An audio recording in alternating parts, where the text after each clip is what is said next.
Good morning. I'm Brian. Rose tells me it's a strawberry waffle kind of day, but it's summer, and if you're a reseller like we are, you probably feel some days like you're playing whack-a-mole. Too many things going on, and whatever popped up, it gets smacked. Summers can be like that. Depending on where you live, you feel like if you don't get all your sourcing in, you won't have enough product to last through the winter, because we're only a few months away from the start of Q4. For summers for us used to mean the big community sale up in Seebeck. We called it the 6 miles of Seebeck. And Seebeck was a little coastal community on the Hood Canal. And it's when the annual community garage sale event would happen. And we, of course, started involved in that and grew to the point where it was one of our biggest events of the year. In fact, we were a draw. We'd use marquee tents. We'd use my big carports, and a lot of the stock was coming straight out of the back room of the pawn shop. So it was new, it was boxed, it was clean, and colorful. On the tables that people would see as they came up would be lots of tools, lots of product. But we would also use it as the time of year to go through the entire inventory, pull out all the low-value glassware, silverware, dishes, clothing, and offer that in volume too. It was stuff that wasn't going up on eBay, but had too much value to simply dispose of piecemeal. So we'd run that weekend event around the 4th of July, and it was a big draw. It gave us lots of revenue, but it came with additional work, and it came with some issues. The additional work, of course, was the setup. I could spend weeks at our pinnacle getting ready for that event, and then bringing the items up by the pallet or the truckload from the barns. We don't do that anymore, but the concept is still the same. Get through the overstock. As Rose reminds me regularly, when you've got too much on your plate, when too many things are going on, and summer is that way, one of the ways to do it is to throttle back on your sourcing if you've got plenty of inventory. That way you can concentrate on the organizing, on the selling, on the listing, and on the other projects that come in with summer. You've got some yard work to do, maybe a building you want to work on, do your inventory, clear your backstock. Because the days are nice, you want to be outside doing activities that you can't do in the rainy season or in the snow. Anyway, we're going to talk about that this morning, and then we're going to have some waffles. Because they can't buy it if they can't see it. Good morning, this is Brian. It's cool out today. It's a little after 6. But I thought I'd come out here while the coffee was brewing before we got our day started. It's been busy. And that, coupled with a comment Rose made yesterday, she said something that took me back to 1983. I had just returned from a 6-month deployment overseas, a fast attack submarine, and a bunch of the couples, my shipmates and their wives and girlfriends, decided to get together for a celebration of our return. The host, where we were doing the event, invited the ladies to play a little bit of a parlor game. So the idea was that in turn, each one would sit down on the floor cross-legged. They'd get covered in a sheet, and then the statement was, you've got something on you do not need, get rid of it. So as the ladies each took their turns, out from under the sheet came a wide assortment of things, which gave us a little insight into the ladies themselves. But one threw out her shoes, and another threw out the socks she was wearing. One sent out her hair scrunchies. Eyeglasses came out. One even managed to get out of her bra and toss that out from underneath. Crowd like that. But when it came to my bride's turn, now I've known this woman for nearly 5 decades now, but she sat down on the floor, cross-legged in the living room.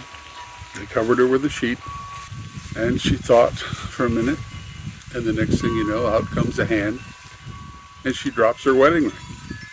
You have something on you do not need. And that's not to say she was ready to toss me in the wedding ring, even though after being gone for 6 months, she had probably had that thought more than once. But she just felt that, even by 1983, after being together 6 years, 7 years at that point, she was in it for the long haul. And that the wedding ring, even though it was a symbol, wasn't in and of itself needed to committed long-term relationship type. Well, you've probably figured out what the actual item was that none of those women needed. It was the sheet. Now, it's been so long, I don't remember if somebody finally figured that out or whether the host had to explain it to them. It goes into the concept of big picture thinking. You know, some people get so focused on finding the solution of dealing with what's going on in front of them that they don't look at the overview. We've had a particularly busy week ourselves this week here at the lake. We were on the road yesterday doing an auction pickup and some other chores. We'll be on the road again later today going to a different auction, doing a different auction pickup. And we've got some other things going on as well. So what do you do when your schedule is busy and you're getting that feeling that of anxiety and just tiredness because you're trying to do too much? You're trying to do too much too fast. Well, I don't know whether you schedule your week and your events or your day using your calendar on your smartphone or yellow Post-its. I'm the yellow Post-it kind of guy myself. Rose is attached to her electronic calendar and scheduler, her social calendar, if you will. But what do you do? If you take a look at the items, if you don't keep a calendar even, sit down and jot down maybe a week's worth of time and block it out. You know, obviously you've got meals and sleep and, you know, block those out. But how are you actually spending your time on a given day or a given week? For instance, some, because of the business, some I do almost daily. Shipping, for instance. And like customer service, you know, answering people's emails and following up when they have a request for additional photos or the answer to a question. So I try to give those a priority. You know, make sure that shipping goes out on time, keep my analytics, my stats up on the eBay platform, make sure people get a timely answer. We also, most mornings, block off about a half hour or so to send offers and plan our day. And if you take a look, any day in which I've got to drive a few hours there and then a few hours back to do an auction pickup, that's a big block of time. You've got your listing, because people say if you don't list, you won't sell. You got your general housekeeping, you know, straightening up, taking out the trash. You've got to keep your packing bench clear and your photography area ready to go. Photos, there's another item. I can spend an hour or two every so many days getting my next draft photos prepped and ready. If you source via thrift stores and garage sales, it's the time to not only go out and make your rounds on those sales, but it's also the time to figure out your route. So those are some examples. Of course, we're empty nesters, but you may have kids, you know, doctor's appointments. You may be the head bottle washer, the person who takes care of the baby, gets the kids off to school, preps those meals that are so necessary to keep us all going. You may have a real job. You may have a 9-to-5 or a back shift job or even a part-time job. And all of those big time blocks come together. My granddaughters are off for the summer, but normally they've got school. Maybe you're getting a higher education and you've got school. So you block off your classrooms. And of course, you always want to schedule that time for those morning stretches or that long walk, bicycle ride, trip to the gym, maybe swim. Maybe swimming's your thing. So you notice that that schedule's filling up. It's filling up quite quickly. So what do? Well, most of us, whether we've written them down and formalized them or not, we've got certain goals. A goal might be to be able to afford where you live, pay your bills. You might have a goal to get out and meet your friends once in a while. Take your wife or girlfriend to breakfast. Today, while we're out, we'll stop for a steak breakfast at one of our favorite places up where we used to live. Because when we head off in an area in the car, we try to do more than one thing, again, to save some of that precious time. But if you prioritize things and you figure out you've just tried to put too much in one sock, you've got to think about, what can I cleave off? What can I eject? What can I postpone? Yesterday, a doctor's office called me and said the doc had to go, but the doc's booked now. He's got to get some hospital work done. And when they pushed my schedule, my appointment, they pushed it to September. That's how busy he is. Luckily, it's nothing particularly urgent. So you can take a note from his page and you can do the same thing. Maybe you can push off the housekeeping chores. You can wait a week until it's less busy to get the oil changed in the car. But don't wait too long. You need that car for reselling. Maybe you can slow your sourcing.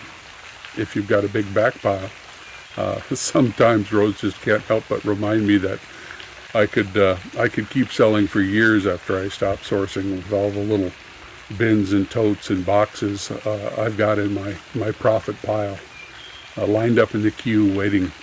Maybe you can cancel an event. Say I didn't bid on an evening auction. Well, that would not only save me the time viewing the auction and placing the bids, but it would save me a day like today where I've got to drive to where the merchandise is and load it in the car and drive back. And then once it's back, I've got to sort it, clean it, prep any of it, photograph it, list it. Well, if you can eliminate one thing from your schedule, the downline effect downstream might be much, much larger than simply skipping an auction.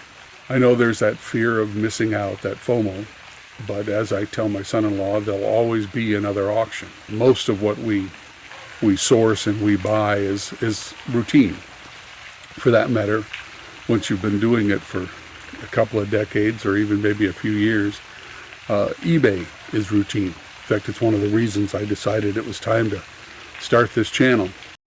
I won't say eBay is boring, but once you get all the aspects down, there's not a lot of excitement involved in reselling day in, day out, week in, week out. Yeah, the sourcing and the treasure hunting, you can get that endorphin rush and some excitement. You hear the cha-ching, even after a few decades, the cha-ching still excites me. And then I have a second thought that it might be someone wanting to return something. But you have to be able to manage and balance your life. It doesn't do you any good to run around overstressed. It's actually anti-productive. If your mind is so busy racing ahead on all those events, you're going to be making typos in your listing, and you're going to be sticking the wrong label on the wrong package, causing yourself to do more work once 2 packages arrive in the wrong location. You're going to knock things over. You're going to drop things. If you're completely distracted, you could get in a car accident. Our truck was hit, I guess it's been about 5 months now, by a guy who was obviously distracted coming off the freeway ramp. He hit a car, which was then driven into the back of my truck, and luckily the truck didn't really take any damage, but it altered our schedule that day because we had to hang around for the Washington State Patrol to come and write up the accident reports, and the EMTs had to arrive and check everybody involved out, and that whole time Rose and I were just trying to get some pancakes. We had pulled off the highway after doing an auction pickup and thought some pancakes were in order. Well, it was probably a good hour or so later when we finally got to sit down for the pancake. And unexpected events will be like that. No matter how you think you've got your schedule worked out and you're managing it and you're on top of it, the phone rings and something's going on with one of your kids or one of your siblings or your parents. Changes your schedule, backs you up, makes you feel even more anxious. Well, like I say, you prioritize things, and I'm sure that somewhere in the schedule you can find things that can be pushed, eliminated completely.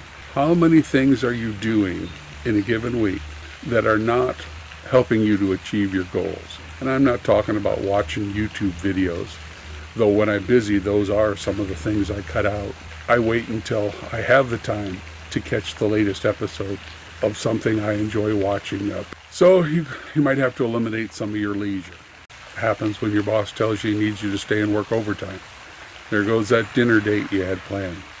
There goes that ball game you were going to attend. But I'm talking about just things that have slipped into your work routine. Do you take too many photos? Do you research too much to sell a common item? Do you go down too many rabbit holes? Well, when you're backed up and you've got more to do than you can in a given day or week, give that some thought. We used to do these summer sales when we lived up in Seabeck, and they started out like any garage sale. They kind of took on a life of their own. Next thing you know, I'm borrowing the giant marquee from the auction company I'm working for, and I'm setting it up. And then I'm setting up, dozens of folding white Costco tables, emptying the contents of the larger items and the items I don't want to sell on eBay. It's taken me a week to set up for a 3-day event, Friday, Saturday, Sunday. And then I'm having to put away what isn't sold, and if it's a dry, dusty summer, I'm having to wipe down to get the dust off of everything that's coming back in the barn. But it grew to the point where I'm moving up pallet loads of things, setting up clothing racks, bringing up large items like canoes and kayaks and lumber bundles. And eventually the marquee was replaced by a 3-section, 4-bay metal roof carport. And adjacent to it was another one, a 2-bay. So we'd use the stalls for 6 parking places to run the sale. But now we'd also bring up pallets of the extra plants Rose had been growing, seedlings and full-size plants. One of the things she would try to keep alive would be the plants we would remove from estates so that they could find new homes. But we'd line up a whole area we might have another lean-to full of furniture. So these became pretty big events. The net profit from them was pretty good, but the effort was huge. Almost nothing else got done leading up to it. But no matter how I had detailed my listed bin and how thorough my plan was, because as the years went by, I got better and better at it, more efficient. Well, as you got closer and closer to the actual kickoff time, you would end up realizing that you were not going to put prices on every object up there. So you had to pivot. You had to come up with a solution. Maybe some of the stuff was going to have to stay in the pole barn, and as things sold or you had quiet times early in the morning or in the evening at each day, you could restock. Not everything, well, it was too much to go on the tables anyway, but maybe it was efficient to put some objects in bins under the tables, so then all day long as people purchased items and gaps began appearing, you could reach underneath the table and pull up more items and keep those tables full, because they can't buy it if they can't see it. So my point is that as we'd get closer and you were running out of time, you would knock off the less essential. You would knock off the lower priority prep events, items. Maybe you didn't put up the 50-foot banner on the fence this year, or the yellow and blue and red car lot streamer, because I'd picked all that stuff up from a car dealership we shut down. So once you were established, you didn't need quite all that flash anyway. What's that old Kevin Costner said, if you build it, they will come. Well, yeah, we had our regulars, so we didn't really need to advertise, but that's another point. How many ads do you run? How many photos do you take for those ads? Because that all takes time. You don't want to be eliminating the core items. You don't want to be eliminating the critical items. For instance, aren't too many days that I don't get up and make a cup of coffee, or have Rose, she gets up and makes a cup of coffee. You don't want to not go see your grandchildren. But I commonly remind Rose, we moved here near the grandchildren, that you should never let work interfere with an important social event.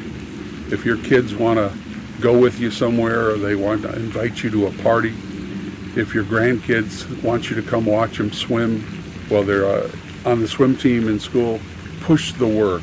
Don't push the outings. Don't push the fun. I did that for way too much of my life, and looking back, it's one of the reasons people said I didn't smile.